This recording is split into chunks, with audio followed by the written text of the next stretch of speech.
Guitar players are the coolest, is what the 12-year-old me might have said back in the day.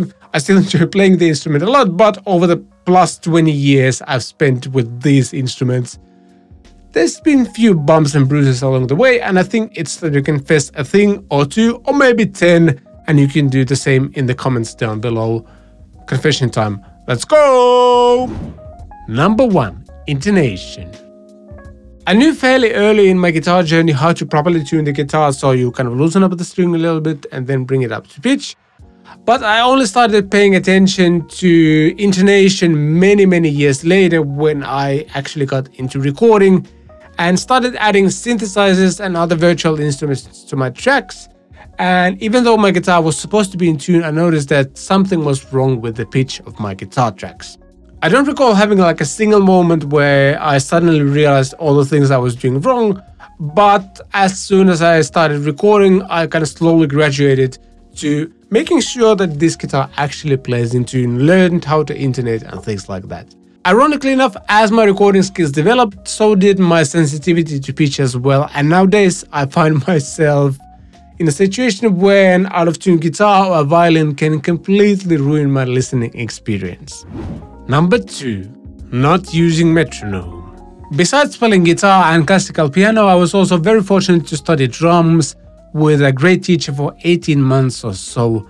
That didn't translate to my guitar playing though, as I just never practiced with a metronome or drum loops or anything like that. Again, only when I got into recording, I started noticing that my rhythm guitar skills weren't exactly up to the task of what I wanted to create. I actually still don't practice with a metronome, but instead I use drum loops and drum grooves, and that's actually how most of the songs we've heard on the channel came to be. Number 3. You don't need music theory. This is what I was telling myself for many years as an excuse for not practicing my scales, learning chord inversions, just getting to know the fretboard. I still believe you don't have to be well versed in music theory to be a great musician, but it certainly helps. And you can save a lot of time when, for example, trying to harmonize a lead guitar line, because if you know the theory, you can try a bunch of different theory-based approaches and see what works, instead of kind of just grabbing your guitar and trying to find the right notes that play well with that guitar line. And if we want to get a bit philosophical here, musical theory is basically the language musicians use to communicate musical ideas, and being able to speak that language obviously helps. Number 4. Metal music requires the most skill. I was a metal elitist. Yep, I was that kid at some point. Metal is fast, it requires a lot of technical skill to execute, and has aggression that many other genres don't. And as a teenager, when you find a music style that feels you and you can really relate to it, and it helps you express all the emotions you have as an not yet an adult, it's very common to think that you have found something that's just measurably better than anything else. Yet somehow I never became obsessed with actually practicing guitar and getting myself to the level I desired to be at. So yeah, for a while I was a true metalhead Dickensian. Number 5. More gain, heavier tone. This is an absolute classic thing to do when you're starting out as a guitar player. I remember our school having some sort of band night, and my band was playing the last. We had a couple of Evanescence songs in our set list and also a Finnish rock hit as well. And there I was setting up, having my guitar tuned to drop D. I went to the school amp I was using, turned the gain max on that one, and then used a Zoom 505. Is this Mark II? I think so as well. And obviously I turned the gain on max with that one as well. It must have sounded amazing.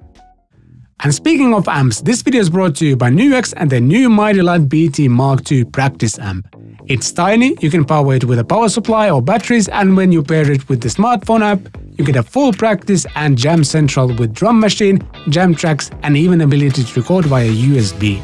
With the Mark II version, NUX has updated the DSP, included more amps, IRs, and effects, and made some improvements to the jam track feature as well. In my experience, the amp is loud enough for you to jam with a friend, which is exactly what me and my brother-in-law did this summer.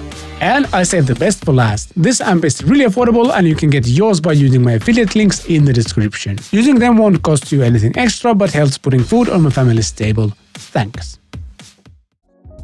Number 6. The tone is in the amp. Speaking of gain, there was a point in my guitarist journey where I thought that the only way to get proper distortion and drive sounds, those had to come from an amp. At that point, 99% of the time when I was playing guitar, I was playing at home just by myself. And when you dial in the tones at home just by yourself, you usually end up with a huge bass heavy tone that just sounds awesome. That is why I, for example, really disliked the Tube Screamer because it was messing with my huge tone.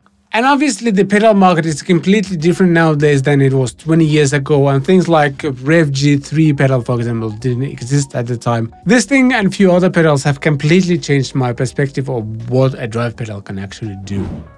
Number 7. Bass is the easier guitar. Yep, this is what the teenage me used to think back in the day. The bass has 4 or 5 strings and you usually play just one at a time, so it has to be easier, right? And even playing bass in school bands didn't really change my opinion that much because I was able to play just fine, hitting the root notes of each of the chords. And again, after I got into recording, I started noticing that there was quite a gap between the tracks I recorded with my bass and what my actual bassist friends were able to record. And I have to confess, it was a pretty humbling experience, and since that I've tried to really learn the instrument, how to dial in the tones, and also how to fit my playing to different music styles. Number 8. Real bass players don't play with a pick.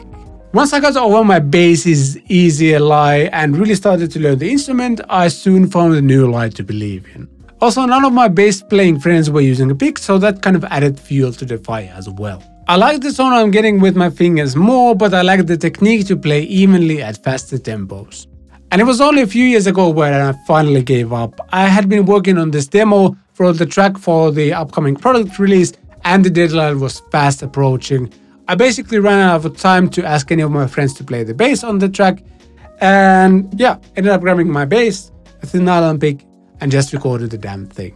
And guess what? Out of the thousands of people who have watched the video, not a single one has commented that this sounds like a bass played with a pick. Number 9. People care about guitar solos. If I'm honest, I've spent way more time trying to develop my lead guitar skills, poorly I should add, than I've spent developing my rhythm guitar skills. It took me 20 years to realize that unless the song itself is good, the guitar solo is pretty much irrelevant.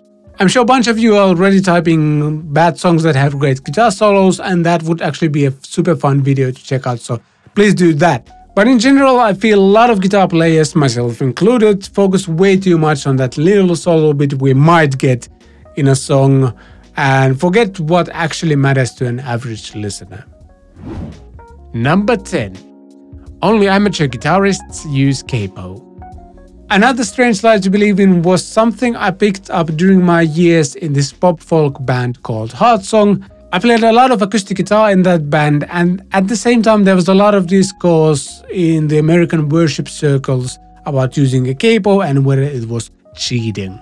I don't remember exactly why this discourse hit me so badly, but I basically became angry at myself for not learning guitar in a way where I would be able to form the same chord at a lot of different positions and kind of use that for my playing. 7 or 8 years later, I'd like to think I'm over the whole capo thing. I use it when I want to, I don't use it when I don't have to, and it really helps me to focus on vocals, for example, because I can do the familiar chord shapes and focus on lead vocals or backing vocals, which are always more important than the guitar. I don't know, going back to this debate feels kind of weird and pointless, but what do you think? And there you have it. I have confessed now, and I ask for your forgiveness or something like that. Be sure to write your confessions in the comments as well, and like buttons, subscribe buttons, things like that. You know how it works. Thanks for watching. I shall see you next time.